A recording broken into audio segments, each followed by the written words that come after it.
Support for Steppin Out comes in part from the Kristovich family in honor of Mary Lou and Bill Kristovich.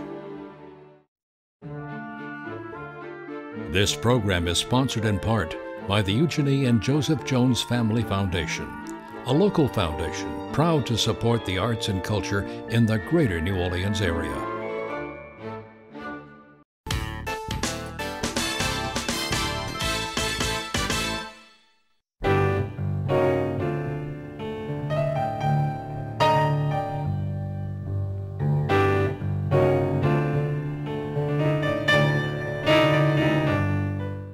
Peggy Laborde, and welcome to Steppin Out, with updates from the local restaurant, arts, and entertainment scenes.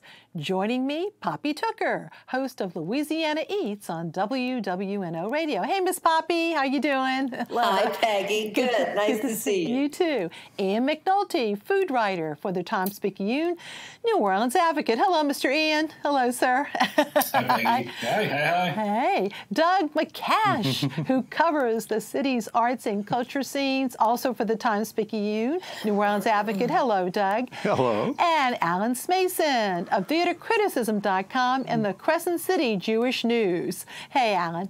And later on in our program, we'll hear from movie critic Alfred Richard with news of the local cinemas.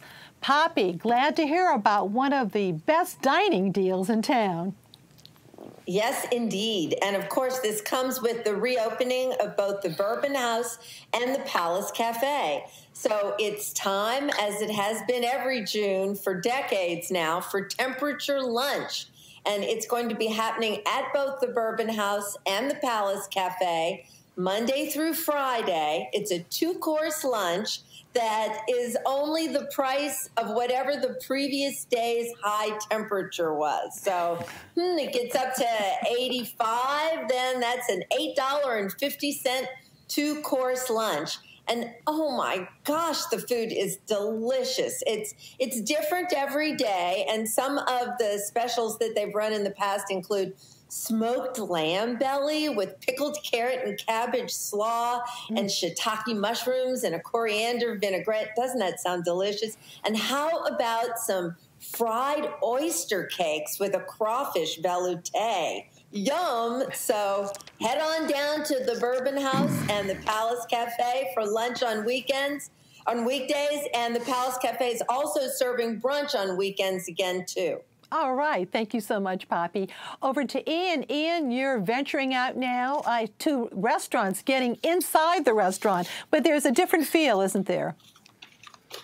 Well, Peggy, I think ever since this crisis really started to break and we saw how bad it was going to be and all of our restaurants were forced to shut down, people have been wondering, in a lot of cases worrying, about what it was going to be like to come back when the restaurants started coming back. Well, we're starting to see that. And, you know, as we're speaking right now, they're allowed to operate in New Orleans and Louisiana at 25% occupancy. There's various other rules about how far apart the tables have to be spaced. So, you know, it's different, right? Obviously, it's different. And when you first walk in, my instinct has been just to take a good look around, to soak it up, because this is really a snapshot of our times. And our times have been changing a lot week to week, right? And hopefully they'll continue to change for the better for everybody. But right now, when you walk in, what you're seeing is the first steps. It's really the first salvos of this fight that these restaurants have to come back. Now, I'd be lying if I said, you know, everything was just smooth flowing and fine, just like nothing had ever happened. It's not. There's a trickle of tension in the room. You can feel it. The rules of engagement have changed a little bit. You know, lifelong diners, people who have been in the service industry their entire careers, they're having to do things a little bit differently. But what I've found is, especially the first people coming out, more than willing to meet restaurants halfway, very eager to support. This is New Orleans. This is what we do. People get it. So they're dressing up again if it's a fancy place. They're bringing their kids along if it's a casual joint. You go in, you kind of get the lay of the land. You ask, okay, what do we do? And the people who are working again are more than happy to guide you through it. But really what I took away from it, Peggy, from all the places I've been to, is a feeling of uplift. I mean, people are gathering again in their small groups, in their little family circles, and they're getting back to something that they love, which is dining and revisiting their favorite old places. None of these restaurants can possibly make money at 25% occupancy. But the restaurateurs I talked to said they know that, and right now the reason that they're getting back open is just to get something started. We're going to hear a little later in the show about some other tactics to manage this part right now. But if you're venturing out to dine, just get the lay of the land. Ask some questions. Make sure you feel comfortable and you're going to enjoy the situation at that restaurant.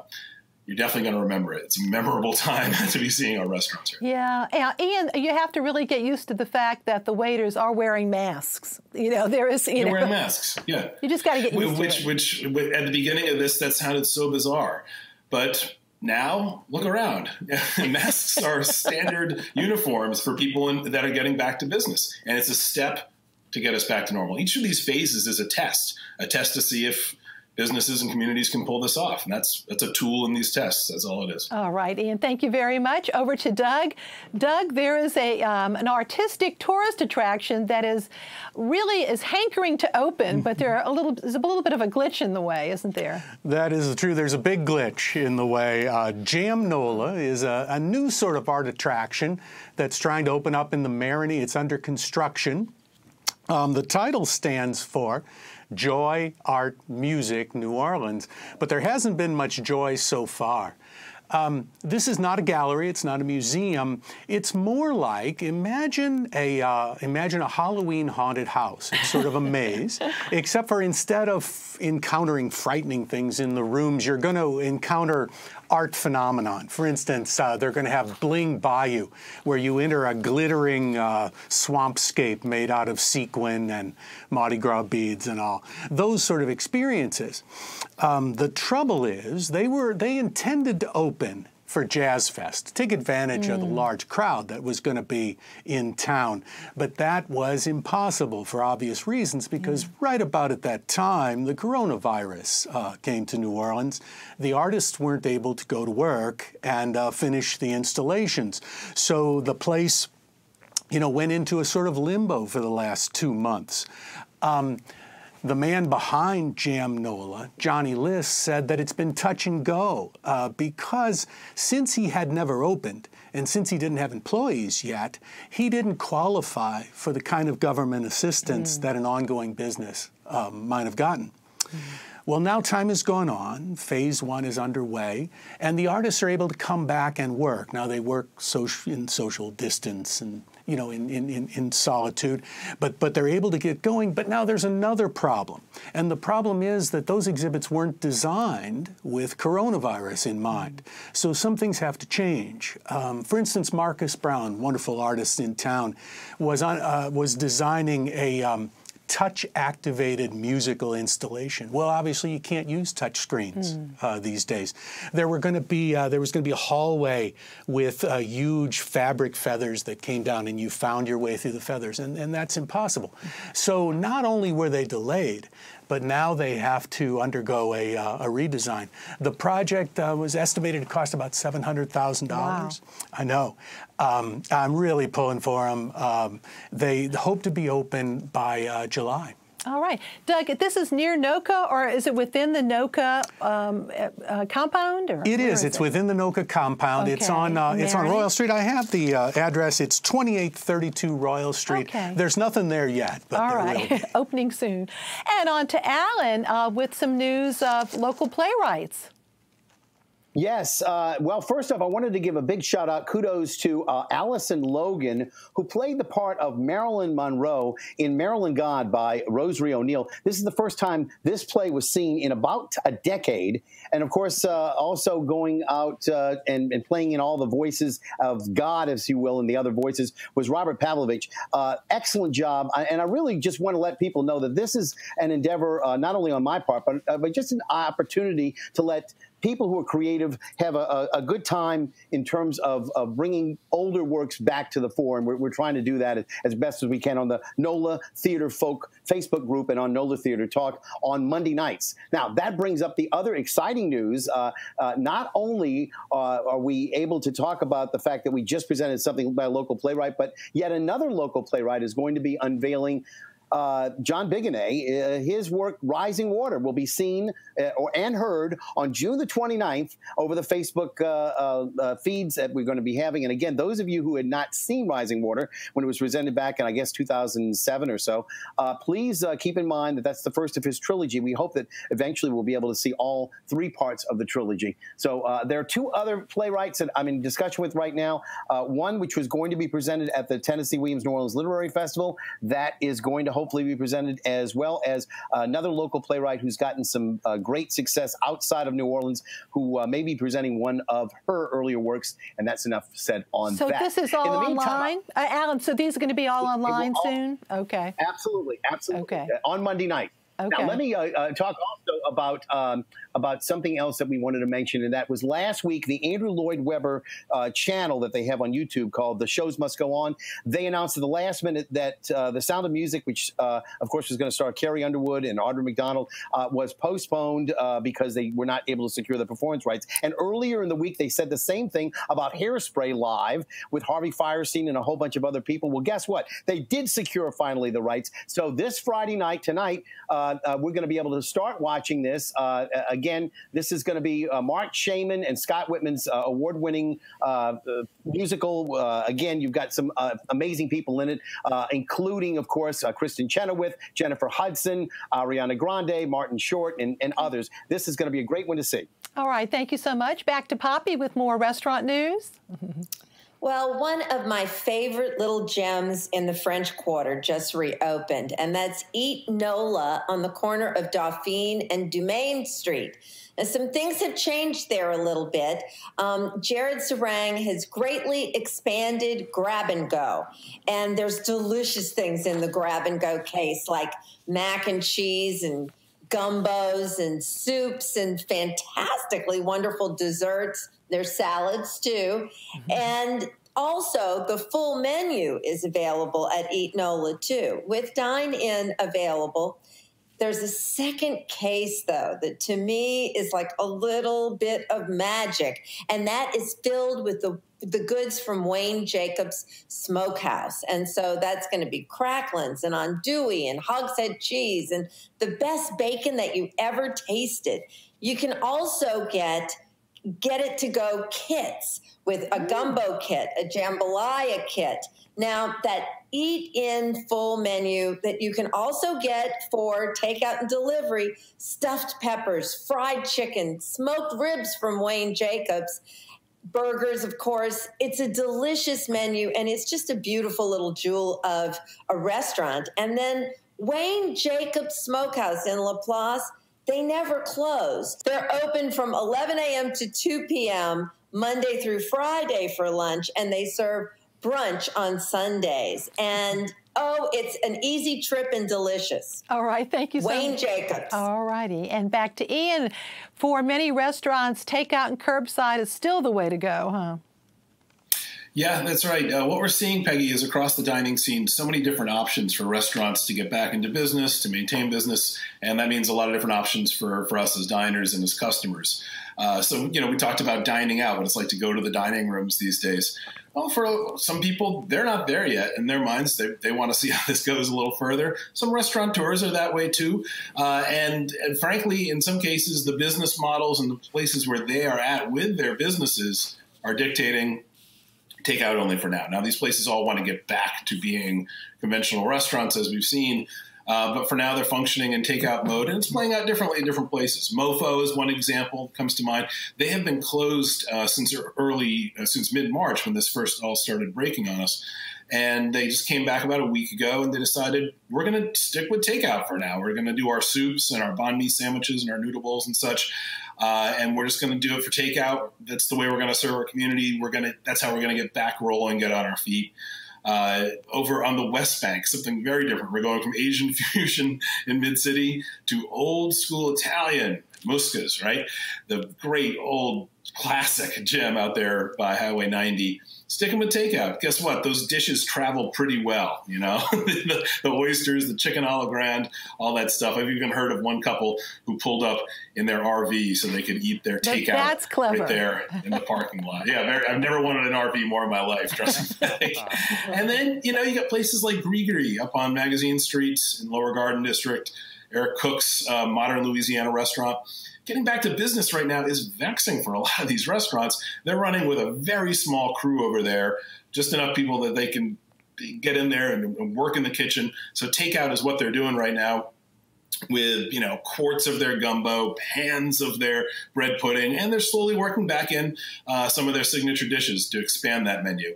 So a lot of this is going to change, Peggy. I mean, by next week, we could be on a new phase of recovery. We'll see. Yeah.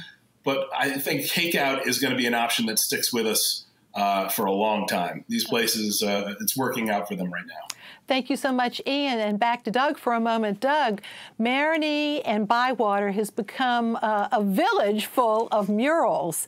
And I know you wanted to spotlight one person in particular these days. Yes, indeed. I'd like to introduce everybody to one of my favorite artists on the scene right now, and her name is Crude Things. That's her name, okay. That's her name. Her real name is Lana Guerrera, but her professional name is Crude Things. She is a puppet maker, a puppeteer, a performer. She's a renowned wig designer, costume and fashion maker, and one of the great graffiti-style muralists in town right now. And a couple of years ago, I got to hang out with Lana while she worked, which was a treat for me. Take a look. Okay, yeah, yep. Yeah, so I paint backwards. I like to make a mess. I just freestyle it. I never know what I'm doing. So I like the different textures and whatever was underneath. And then afterwards, I'll step back and think about it. That's like how I paint.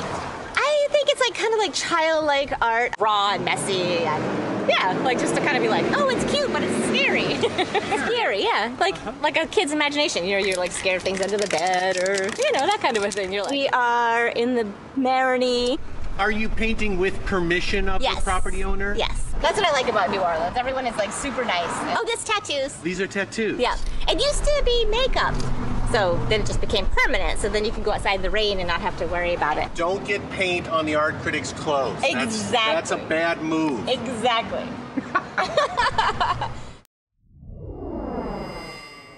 Doug, a pretty popular local bar is also the recipient of some of her artistry, isn't it?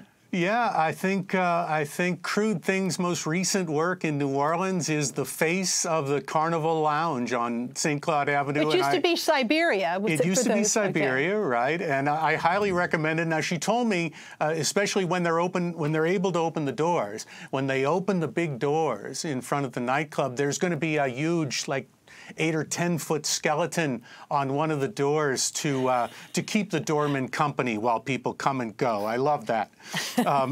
She has such a wonderful way of painting scary clowns and leering little monsters and making you laugh anyway. There's just something about her buoyant style and choice of colors.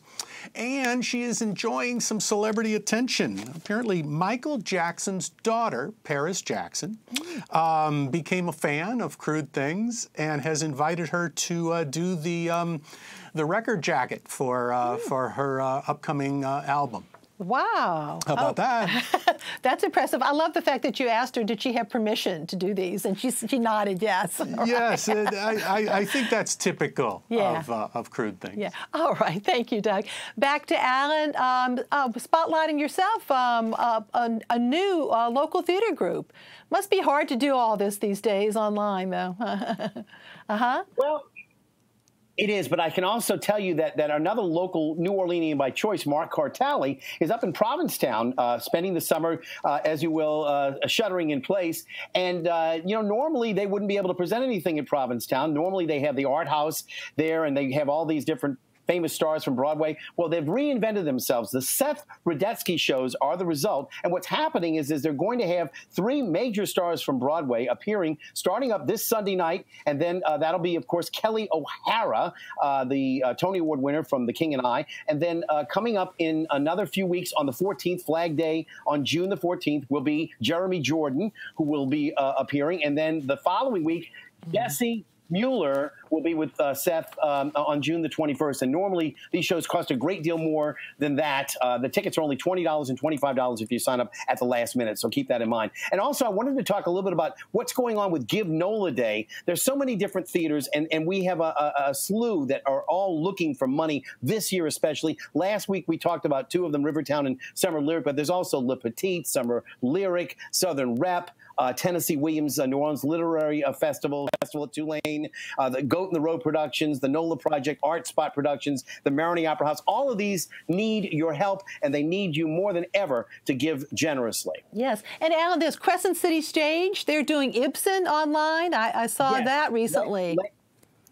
Last week, we were unable to get to their production of Macbeth, but this week, A Doll's House will be presented. And this is all equity players who are doing a fabulous job. And many of them are new to New Orleans, or, let's say, have moved here in the recent years and doing a great job and becoming great parts of our theater community. Oh, God bless them for trying to do this these days. We really applaud that. Thank you, Alan. And now here is WWL-TV's movie critic Alfred Richard with an update on local movie theaters. Well, Peggy, I wanted to give our audience a bit of a snapshot of where we stand when it comes to movie theaters and potential movie theater openings in the not-too-distant future. Now, right now, under the Phase 1 of the reopening because of the coronavirus, theaters are only available to open at 25% capacity, or roughly about 100 people in a theater. As for the large theaters, such as the AMCs, the AMC Elmwood, Clearview, West Bank, and Hammond, they remain closed as of this time. However, if you want to see a film through AMC, you can go to AMC On Demand and find a film and have it streamed to your home. The Broad Theater is closed as well. However, they have an innovative idea. You can watch certain films and documentaries streamed to your home. You can buy the tickets, and 50% of the proceeds goes back to the Broad Theater. One of the films that's been showing as of late is called Up From the Streets, a love of New Orleans music, with some great performances by talented New Orleans musicians, and of course musicians that have since gone on, such as Fats Domino, Alan Toussaint, Ellis Marsalis, and Dr. John. I recommend this film highly. The Regal Theaters in Covington and over in Esplanade remain closed as well as the Chalmette Movies. However, there is one theater that is bucking the trend, and that is the Britannia Theater. The Britannia has been showing some classic films as of late, such as Willy Wonka and the Chocolate Factory, The Wizard of Oz, and some of the Harry Potter films. Now, they are on limited screenings, and you can check on the BritanniaTheater.com for more information, especially about precautions. One note, if you wish to go to the Britannia, masks are mandatory. But there are some other ways you can show support to local theaters and the local Britannia. You can buy one of the Britannia T-shirts with the Let's Go Out to the Lobby snack group, also a tote bag as well, and a commemorative 18 by 24 poster designed and created by a Britannia employee herself. So go to the BritanniaTheater.com for more information and support your local theater. Right now, all I can say, Peggy, is that we're still waiting for the major openings to take place and for major releases to come back to the theaters. But before too long, hopefully, we'll be able to all go back to the movies. Time for Picks of the Week. Pappy. Claret has reopened at 1320 Magazine Street, that wonderful cocktail bar, Tuesday through Saturday from 4 until 10, and a happy hour from 4 till 6. And big news, Dookie Chase is open for takeout again. All right. Ian. Go get yourself a po' boy at Domalisi's, deep uptown. They're back open for takeout at the corner of Annunciation and Belcastle. And I had a fun time watching some regulars pull in and reconnect with their favorite po' boy dressed with ketchup. As always, I'm thinking of you, Miss Claire. Hi, thanks for talking to me for that nice article. Domalisi's is back for takeout. Thank you. Doug? On June 1st, the Sidney and Walda Besthoff Sculpture Garden in City Park beside NOMA is going to reopen. I think it's ideal. I'm sure they're going to manage the crowd, manage entry. It's a place where you can go, wear a mask, keep your distance from people, and still enjoy the artwork. I've always recommended the Besthoff Sculpture Garden. Absolutely. Alan? Well, now, I got to tell you, Broadway HD has been presenting quite a number of things, not always free, but they're going to have a free streaming of Irving Berlin's Holiday Inn, starring Bryce Pinkham, which was a wonderful show I saw back in 2016. This was recorded in 2017 at Studio 54. Don't miss this. It's great. Thank you, Alan. And we were very sorry to hear of the passing of John Desplas, co-founder of the New Orleans Film Festival and longtime artistic director. The festival, now over 30 years old, has grown to be a nationally recognized event. Desplas was also a former movie critic. Very sweet man. Just a reminder about Give NOLA Day next Tuesday. Go to givenola.org to support your favorite local nonprofit organization.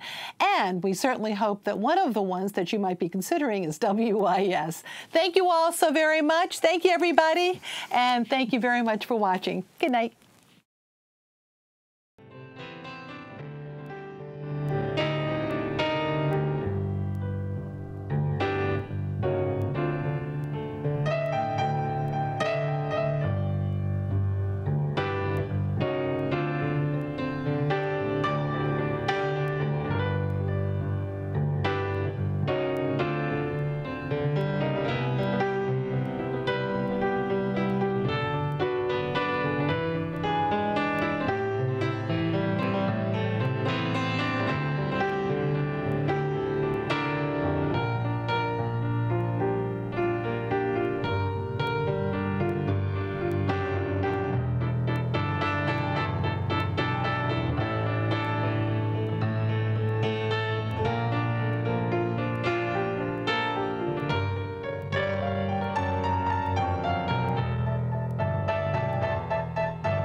This program is sponsored in part by the Eugenie and Joseph Jones Family Foundation, a local foundation proud to support the arts and culture in the greater New Orleans area. Support for Steppin Out comes in part from the Kristovich family in honor of Mary Lou and Bill Kristovich.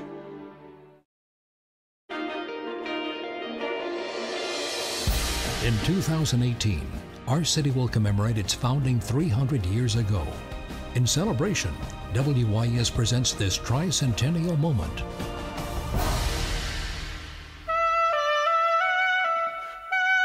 Since its construction in 1794, St. Louis Cathedral has served as the architectural centerpiece of New Orleans. Its beloved first pastor, Father Antonio de Sadea, originally arrived in New Orleans well before its construction, at a time when New Orleans was under Spanish rule. He was originally instructed to invoke and carry out the strict doctrines of the Spanish Inquisition, but that mission was strongly opposed by community leaders and the governor. Father de Sadea later changed his name to Père Antoine and became a beloved figure in the city, not only for his religious devotion, but as a community leader and spokesman for the city's poor and slave population. He famously baptized and later presided over the wedding of legendary voodoo priestess Marie Laveau. Today, the alley on the east side of the cathedral bears his name, and so does a French Quarter restaurant. WYES's New Orleans Tricentennial Moments are brought to you by the Miro Foundation and presented in association with the Historic New Orleans Collection.